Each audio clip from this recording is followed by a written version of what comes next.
안녕하세요, 포동포동팜입니다. 오늘은 제 친구 가온하우스에 왔는데, 지금 여기가 너무 작황도 좋고 지금 상태도 좋고 모든 상황이 좋아요. 그래가지고 지금 여기 밭을 좀 소개를 하고, 그리고 어떻게 해서 이렇게 잘 됐는지 그 이유를 이제 몇 가지 한번 찾아볼 텐데, 첫 번째가 여기가 가온을 이렇게 빨리 한 데가 아니에요. 그래서 일단 가온한 날짜, 그리고 가온을 하면서 어떻게 온도를 올렸는지 그 부분에 대해서 한번 얘기를 나눠볼게요. 제 친구인데 지금 현재 여기 샤인하우스도 하고 있고, 그리고 남모몬의 복숭아라고 해가지고 복숭아 농사를 굉장히 크게 해요. 그것도 있으니까 참고해 주시고, 일단 제 친구가 말하는 걸 한번 들어볼게요. 일단 지온을 어떻게 지온이 아니고 이 연동하우스 안에 온도를 어떻게 관리했는지 일단 한번 소개를. 안녕하세요. 남모문내 농장주고요. 여기 포동프로팜 친구예요. 그리고 저는 올해 그 가온을 1월 초에 1월 1일에서 뭐 3일 경에 열가두기를 시작하고, 본 가온 들어간 거는 1월 20일 경에 뭐 야간 온도 한 2도 정도로 이렇게 시작을 했어요. 이거는 여기가 지금 비닐 하우스로만 되어 있는 이 3중 시설인데, 저는 제 생각에는 그거 이렇게 해도 나쁘지 않다고 보고, 야간 온도를 너무 급속도로 올리는 것보다는 한 일주일에서 한 10일 정도에서 한 주의 온도를 보고, 야간 온도를 보고 한 1도 내지 2도 정도로만 올려가지고, 지금 이 정도에서 지금 이제 한 야간 온도 15도 정도까지 오게 됐어요. 지금 여기가 야간 온도 15도 정도 맞춰온 지가 얼마 안 됐는데, 얼마 안 됐어요. 자 여기 보시면 온도를, 그러니까 1월 중순 가온인데 1월 중순 말 정도부터 가온을 시작했는데도 불구하고 지금 입장수는 거의 다 10장 이상씩 나왔어요. 많이 나온 건 12장. 자 이렇게 나왔는데, 지금 보시면 여기 나온 거 한번 여기 볼게요. 자 보시면 너무 이쁘죠? 너무 이쁘고, 자 이거는 끄트머리가 약간 조금 기형인데 이런 게 거의 없어요. 거의 없고 이렇게 이쁘게 나온 게 굉장히 많아요. 자 이렇게 하면은 일손도 줄고 송이 자체의 품질도 좋아지겠죠. 근데 이렇게 나올게 만들기가 힘들어요. 여기가 지금 3년 차인데, 그래서 이거는 토양하고 굉장히 밀접한 관계가 있을 거란 말이죠. 그래서 이 토양 관리를 하는 거에 대해서도 굉장히 문제도 많고, 지금까지 해오신 분들은 뭐 애로사항도 많은데, 솔직히 농사는 이 장담하건대 7알은 땅이에요. 땅만 좋으면 솔직히 크게 문제될 부분이 없죠. 근데 그 땅을 관리하기 위한 방법, 또는 가온하우스하고 노지하고 다른데, 여기 가온하우스 같은 경우는 제 친구가 일반 그냥 정형화된 그런 매뉴얼을 따라서 하진 않았어요. 그러니까 뭐 그 부분에 대해서 한번 다시 이야기를 들어볼게요. 일단은 11월 달이나 뭐 가을쯤에 하는 밑거름에 대해서 얘기를 해주고, 그리고 난 다음에 이제 가온을 하기 전에 그때 이제 이 토양 관리를 어떻게 했는지, 뭐 대충 어떤 걸 뭘 어느 정도 뿌리고 뭐 유지를 했는지, 그게 올해뿐만 아니고 이제 뭐 1, 2년에 걸쳐서 지금 3년 차니까 3년 동안 어떻게 했는지에 대한 노하우는 한번 들어볼게요. 이거는 제가 이게 매매를 한 지가 이제 한 3년 정도 된 하우스인데, 처음부터 이제 포도가 나무가 심게 되어 있진 않았어요. 근데 그 매년 이제 토양 검정을 하고 있고, 처음에 그 토양 검정을 했을 때도 여기에 이제 뭐 pH라든지 여기 그 자체가 머금고 있는 그 영양분이 있다고 판단을 해가지고, 처음에 식재하는 해에만 개분을 일부 소량 사용했고, 그 이후로는 유기물 위주로만 그 퇴비를 해서, 저는 뭐 그 우분이라든지 뭐 개분 성분보다는 그 조금 덜 얘들한테 스트레스를 주기 위해서 이제 좀 그렇게 했었던 것 같아요. 그리고 또 해야 될 거는, 저는 제 생각에는 일반적인 퇴비를 하는 시기보다는 조금 더 빨리 했어요. 한 9월 말에서 10월 초, 아직 그 작년에 거의 무거운 식으로 했었기 때문에 비가림 노지보다 약간 빠른 수확이었는데, 잎이 아직 새순이 나오는 시점에 그 새순 나오는 시점 마지막 부분에 그냥 저는 퇴비를 했거든요. 그래서 그런 부분들도 조금 생각해 보면은 그런 거에서부터 좀 차이가 있지 않나 싶어요. 지금 여기 같은 경우는 그러니까 모든 걸 다 말씀드리긴 힘들어요. 왜냐하면 뭐 제 친구가 뭘 쓰고 뭘 어떻게 넣고 하는 부분에 대해서는 저는 다 알죠. 저는 다 아는데 그 부분에 대해서는 모든 사람들과 공유하기가 조금 조심스러운 게 이 밭에 맞는 게 있고 또 다른 사람들은 다른 밭에 맞는 게 있기 때문에 틀린 거예요. 대신에 시기적으로 지금 친구가 설명을 해줬는데 이게 보면 작년에 여기가 무가온이었어요. 무가온이었는데 9월 말, 10월 초 이때 밑거름을 했단 말이죠. 딴 사람들이 보면 이제 그때 왜 그런 걸 넣냐라고 말을 할 수 있는데 포도나무라는 게 원래 감사비료라는 게 생각을 해보면 포도를 따고 나서 뭐 11월, 12월 이때 주시는 분들이 있는데 그건 어떻게 보면 시기적으로 굉장히 늦어요. 어차피 내년도 쓸 저장양분은 얘네가 열매 달려 있다고 해도 이미 낙엽이 지기 전에 그때 해야 늦지를 않다는 거죠. 자, 그렇게 했을 때, 자, 이렇게 나무를 보시면 이 3년생 나무의 접이에요. 접목인데 지금 보시면은 굉장히 사이즈가 다른 분들이 보시기에 너무 얇은 거 아니냐 이렇게 생각할 수도 있지만 이거 굉장히 좋은 거예요. 지금 이게 높이가 1m 22고 1m 22고 이 굵기도 너무 좋죠. 자, 세력 관리가 굉장히 잘 됐어요. 자, 여기 보시면 이렇게 두눈 전정을 했는데 여기에 나왔던 여기 주지에서 나온 결과 모지도 굉장히 얇죠. 그러니까는 새로 나오는 나무도 얇게 나오고 잎도 작고 열매도 좋고. 자, 이러면은 수확하는 시기가 빨라져요. 꽃은 같은 시기에 다른 밭이랑 같이 필지언정 익는 속도가 다르다는 거예요.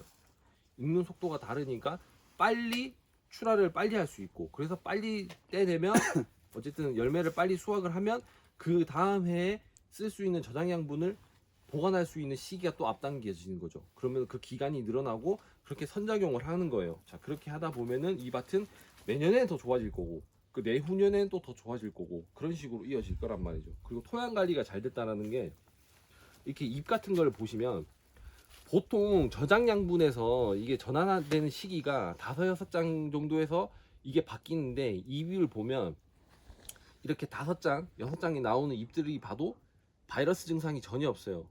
사람들이 잎이 오글오글 걸려갖고 나오는 거를 이제 바이러스 증상이라고도 얘기를 하는데 그거는 바이러스 증상이 아니고 이 저장 양분이 이제 바뀌면서 저장 양분으로 키워오던 나무가 이제 토양에서 있는 걸 흡수하면서 키우는데 그때 뿌리 장애가 생기니까. 근데 뿌리 장애가 생겼다라는 거는 필요한 영양분을 흡수를 못했다라는 거죠. 그러면 여기는 가온을 늦게 했지만 그렇다고 해서 가온 온도를 높지가 않아요. 왜? 지온 온도를 어느 정도 유지를 해주기 위해서. 지온 온도가 좋다라는 건 보시면 지온이 낮을 때, 지온이 낮으면 노지가 그렇죠. 지온이 낮으면 아무래도 질소 위주로 흡수를 하겠죠. 그러면 절간도 길어지고 두꺼워지고 잎도 커지고. 하지만 적정 온도에 질소가 그 지온이 유지가 되면 마그네슘, 칼슘 등 이제 이런 잎에 영향을 주는 영양분들이 골고루 흡수가 돼요. 흡수되는 시기는 느리지만 어쨌든 그 양분이 전환되는 시기에 적절하게 이걸 준다는 거죠. 영양분들을 주니까 그렇게 잎이 오글오글 거리면서 문제가 되는 잎들이 없어요. 그때 필요한 게 뭐냐? 칼슘이잖아요. 칼슘인데 칼슘은 이 토양에 질소가 많으면 같이 부딪히기 때문에 흡수가 안 돼요. 그래가지고 질소 성분들을 어느 정도 좀 죽여줄 필요가 있다는 거죠. 그래서 퇴비나 이런 거를 매년 너무 많이 하실 필요는 없고 오히려 필요한 거. 근데 토양 온도가 너무 높아져가지고 뭐 15도 이상 이렇게 올라간다. 그러면 또 칼슘 흡수 자체가 힘들어져요. 더군다나 얘네들은 칼슘 자체를 흡수해가지고 2% 보내주는데 굉장히 오랜 시간이 걸리는데 그래서 그걸 예방하기 위해서 차라리 이렇게 지금 안 될 경우에 이렇게 안 될 경우에는 방법이 없어요. 그냥 연면 시비를 해주시면 되고 그때는 잎이 한 4장 정도 나왔을 때 그때 먼저 연면 시비를 칼슘을 먼저 해주시면 돼요. 다른 거랑 섞여 있는 거 말고 칼슘만 해주시면 됩니다. 마그네슘이랑 혼용해도 칼슘하고 마그네슘은 같이 어울리는 게 아니고 이게 기량작용을 하기 때문에 부딪혀요. 그러면은 칼슘을 흡수하든 마그네슘을 흡수하든 둘 중에 하나는 흡수를 하는데 하나는 또 부족할 수가 있단 말이죠. 그러니까 마그네슘은 나중에 조금 더 기온이 올라가고 시기가 지났을 때 그때 해주시면 되고 잎을 다 받아서 적심을 해주고 난 다음에 그때 하시면 되고 지금은 칼슘 위주로 연면 시비를 좀 해주시면 될 거예요. 그리고 지금 친구한테 화수정형이 하는 걸 지금 보여드릴게요. 지금 보면 제 친구는 지금 이 화방이 요 정도, 과방이 요 정도 돼 있고 여기에서 이제 몇 단 남길 거예요, 이거? 5단을 계획하고 있고 이제 1차 지베린 처리 후에 이제 좀 상황을 봐가지고 좀 더 덜어낼 생각이에요. 그러면 지금 여기서 보시면 자 여기서 5단을 남겨서 1차 GA 처리 후에 자 결과를 조금 어느 정도 지켜보고 그람수를 맞추는 거예요. 자 그러면은 그게 굉장히 좋은 선택이죠. 왜 그러냐면은 짧게 4단으로 나중에 일손을 줄인다고 4단을 남겨버리면 나중에 이게 과방이 무게가 안 나올 수도 있고 그런 거를 방지하기 위해서 손은 조금 더 가더라도 5단으로 남긴다라는 거고. 자 그리고 이렇게 옆에 보시면 어깨 송이가 좋은 애들 있죠. 어깨 송이가 좋은 애들은 이거를 키우셔도 돼요. 자, 이렇게 약간 끝이 기형이다 그러면은 이 어깨 송이를 키우셔도 되고 대신에 이런 애들을 완전 뭐 800g 정도나 이렇게 최상품으로 맞출 생각은 하지 마시고 이런 애들은 그냥 한 700g 정도는 충분히 나와요. 700g 이상은 나오니까 어깨 송이를 키우셔도 됩니다. 자 그리고 자 여기 이제 전정한 걸 보면 여기 같은 경우는 두 눈 전정을 했어요. 그러니까 2년차 수확을 하고 3년차 받을 때 두 눈 전정을 한 거예요. 자, 그래서 위에서 하나, 아래서 하나.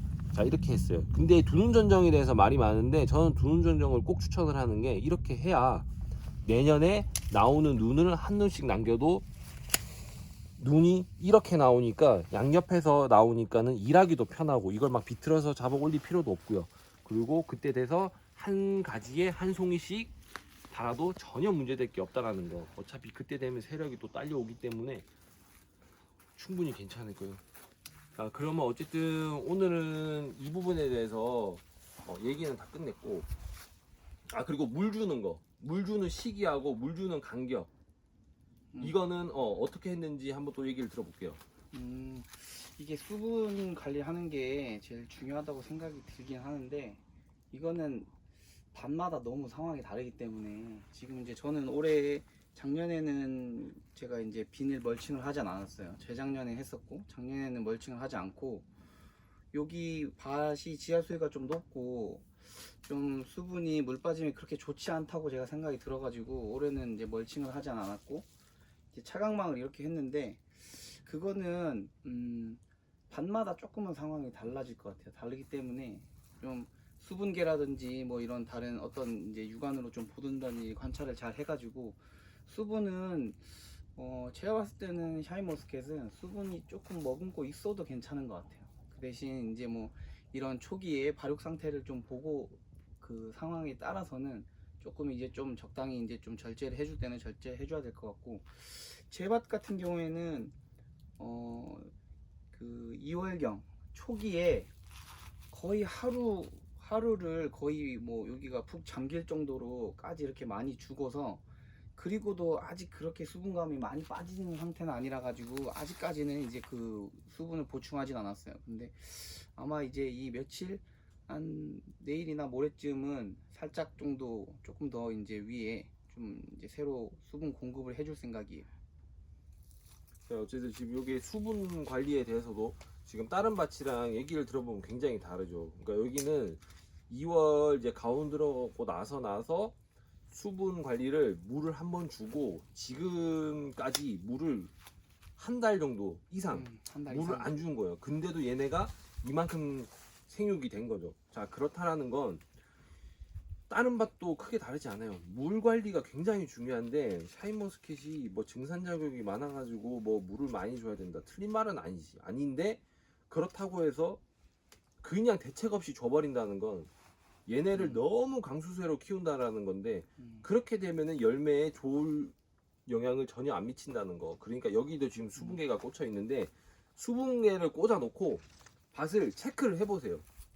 그래서 수분이 너무 없다 그러면 조금만 주면 되는 거고 어느 정도 올라왔다 그러면 거기서 끊으면 되는 거고.